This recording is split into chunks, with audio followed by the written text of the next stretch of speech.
What's up, guys? I'm Gerard. This is my dad, and this is Comic Wars. That Just Happened. And today we are going to be talking about, drum roll, please. That was cute. I tried. So today we are going to be talking about our favorite, the best portrayed and the worst portrayed live-action heroes. Or villains. We'll go either way, whichever one that you might think. So, what makes someone the best portrayed?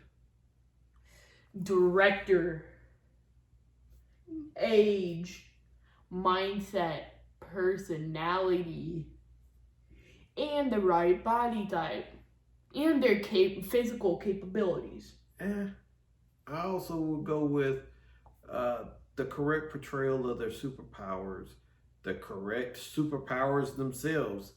But what the most important thing is the director's ideals, because sometimes the actors are perfect, but the director fumbles the ball, I can get with that, but again, you can't say that someone's good and their powers don't fit at all. It's not what it was in the comics. Totally different. True. So we'll do this two parts. First, we'll talk about which ones we think are the best portrayed, and then we'll go into who we think is the worst. You go first, bro.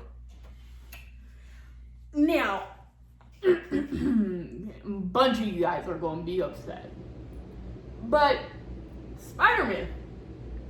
Whoa, hold up. There were 3 different Spider-Men. Tom Holland. Okay, now we're talking. Now, he fits the age.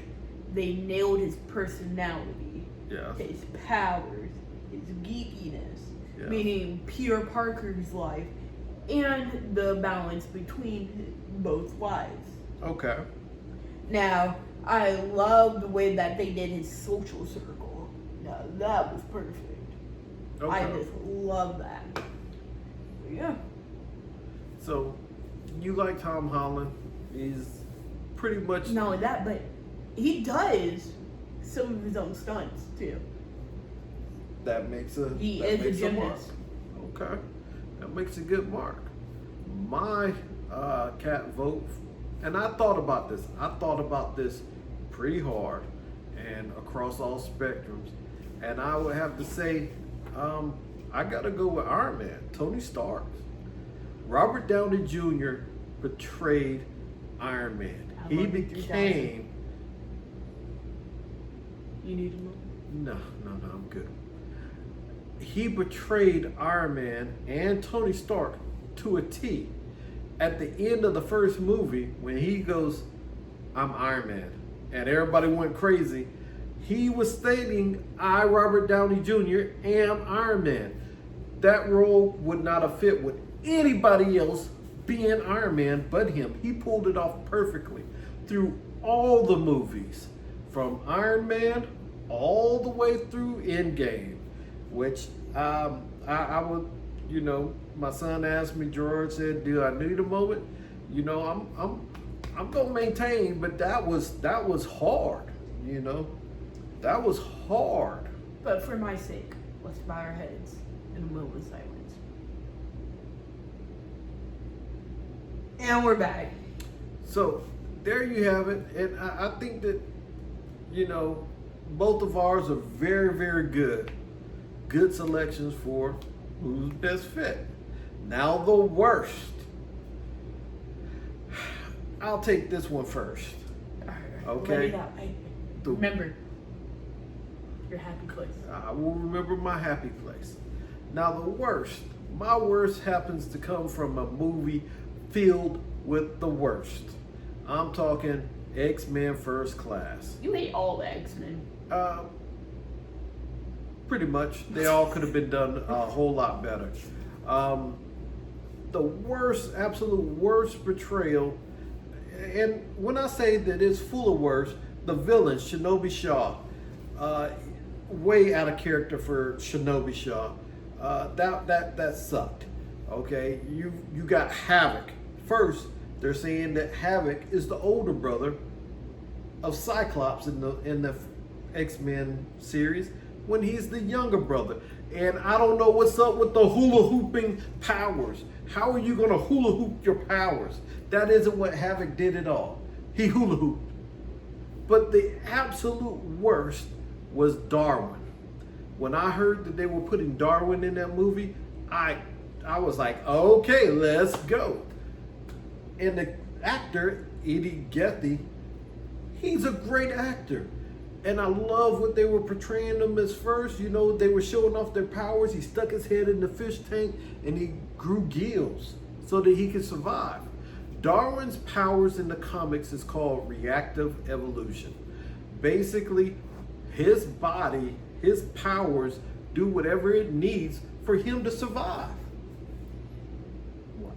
I mean, he was out in space. Guess what? His powers made it so he didn't need oxygen anymore. Exactly. So when they in the beginning of this film take energy and then put it in his mouth, and he's like, and he disappears. His body would have sustained. His body would have either transformed to adapt that energy, or it would have expelled that energy. But he would not have disappeared and died. And I've heard people say, well, he didn't die. He became the light and he went on, so he did not die. Wrong, because if he did not die, you'd have seen him in a later movie. So beat that. Oh, I can. Because guess what? What? My worst is also Spider-Man. Wait a minute. You just said Spider-Man was your best. Refresh me on who's the other two Spider-Men? You have Andrew Garfield and Tobey Maguire. So which of the two? Both. Both.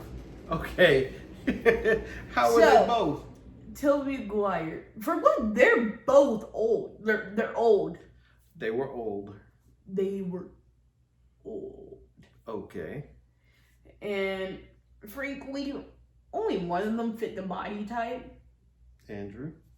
Yeah. Toby, sorry, Doughboy. But Tobey Maguire, good, decent Peter Parker. Okay. Horrid Spider-Man. Yes. Like, yes. Spider-Man. I need a bucket. He needs a bucket. He'll be right back.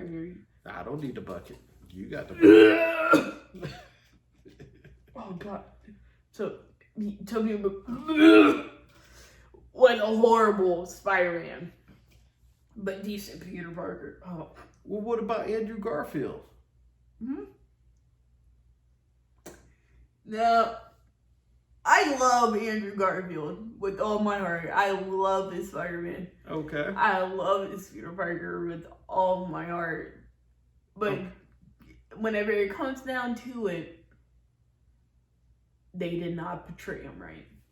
And I cannot get behind that. But I do love his portrayal. You know? Okay. But he was a horrid Peter Parker. But a decent Spider-Man. I think they tried to make him into a hipster nerd. Hey! That was not into what Peter Parker was. Don't talk bad about my Andrew. I agree with you. I agree with you. So there we have it. Gerard's best and worst is Spider-Man. And he managed to get all three actors portraying him. My best was Iron Man, Tony Stark's portrayed by Robert Downey Jr. And my worst was Darwin. in a sucky movie full of badly portrayed comic book characters. Now, I personally believe that was the directors. It was all the way around. Yes. All right. Well, there you have it. You have my opinion and you have my dad's opinion. Leave your opinion down below in the comments and see what we can do next. And also, if you do happen to scroll by, like the video, subscribe, hit that notification bell, and remember, I'm Gerard. This is my dad. And this is Comic Wars. Oh, by the way, Andrew Garfield, if you're seeing this, love you. And we out. Peace.